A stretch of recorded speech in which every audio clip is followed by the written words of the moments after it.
John Eaves, and he is running for Secretary of State of Georgia, for the state of Georgia. So we're going to ask Dr. John Eaves if he could come on the screen, and then we're going to allow him, as everyone else, 5 minutes to present his platform and 5 minutes for question and answer. Thank you. Dr. John Eaves. Mr. Moderator, thank you so much for the introduction, and friends of the Caribbean community. It's certainly an honor and pleasure to be here this evening.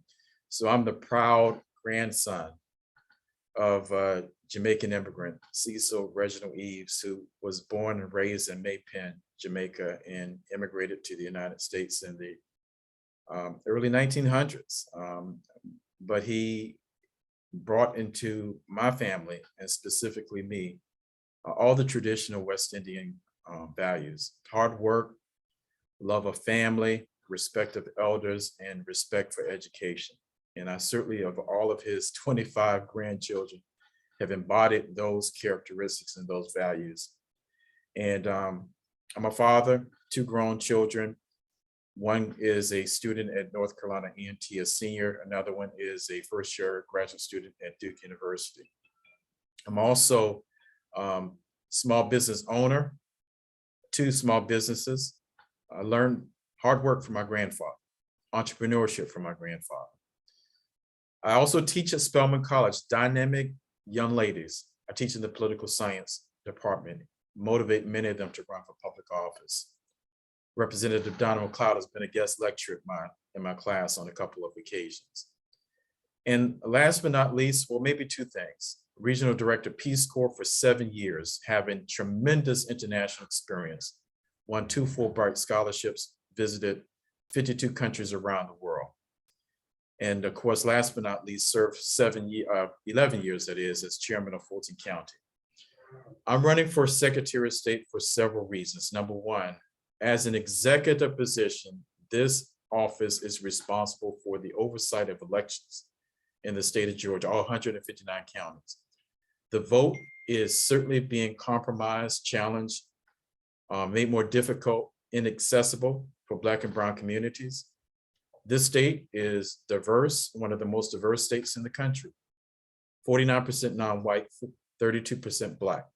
The Black population is growing as a result of the immigrant community from West Africa and the Caribbean, and it's our strength.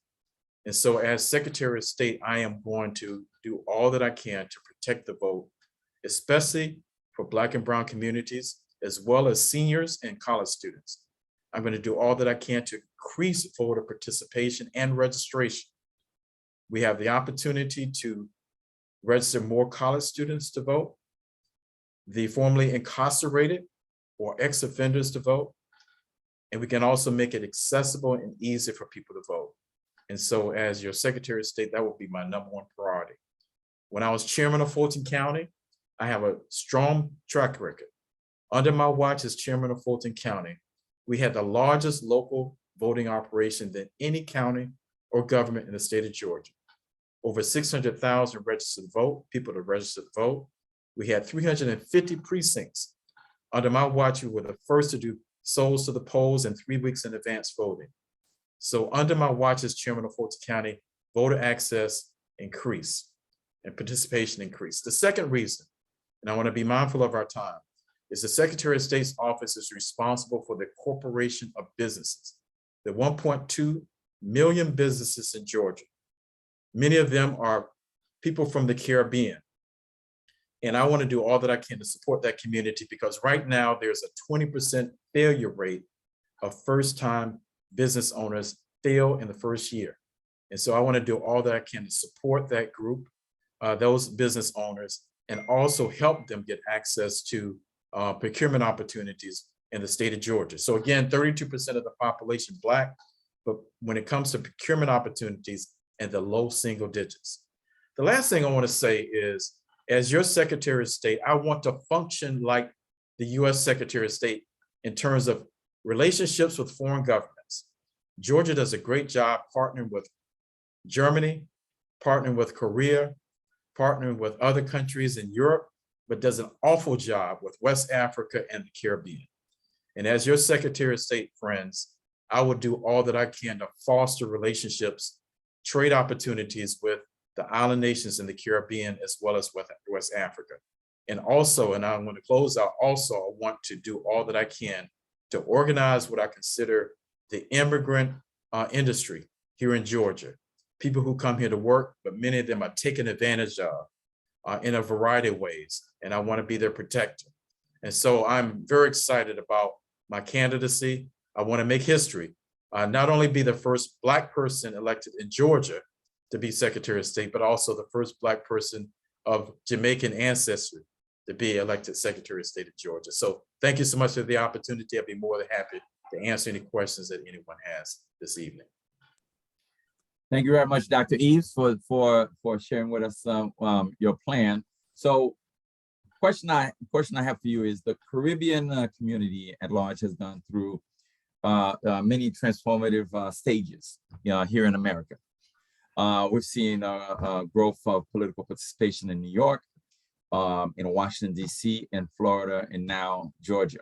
Question is, what is your vision and your continued plan for a massive increase of education and voter participation of the Caribbean Americans at all levels of government?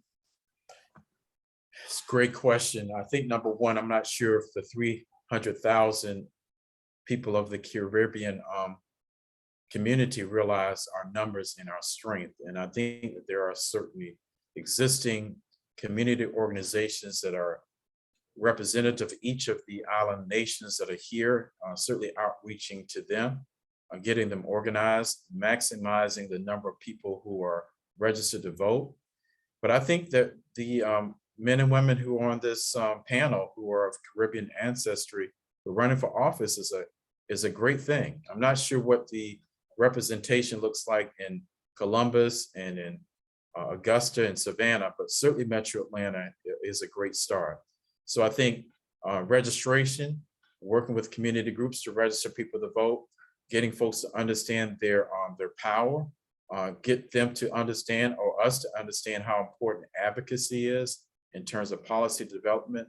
But the other thing that I mentioned earlier is, how can we connect those of us who are part of the diaspora community with the island nations, as well as the West African nations from which we come from, to have relationships along cultural, educational, and economic lines. And so as Secretary of State, I certainly see the opportunity to formalize relationships with island nations with the state of Georgia.